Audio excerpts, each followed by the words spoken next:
پاکستان نے جنوبی ایشیا میں تنازعات کے حل کے لیے چین کو ثالث کا کردار ادا کرنے کی دعوت دے دی۔ وزیر اعظم شہباز شریف نے بیجنگ میں چینی صدر شی جن پنگ سے ملاقات کی۔ اس موقع پر وزیر خارجہ اور فیلڈ مارشل بھی موجود تھے۔ وزیر اعظم نے کہا کہ بلوچستان اور خیبر پختونخوا میں دہشت گردی کے پیچھے بیرونی طاقت ملوث ہے۔ چین نے دہشت گردی کے خلاف جنگ میں پاکستان کی حمایت جاری رکھنے کا اعلان کیا۔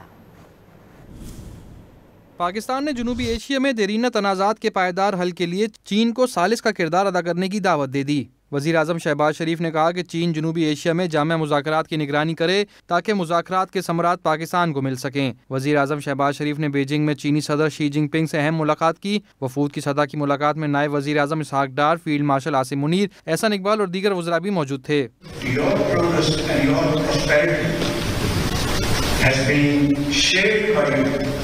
by millions and millions around the globe, in Africa, in Asia, Eurasia, South Asia, East Asia. And that shows your visionary leadership.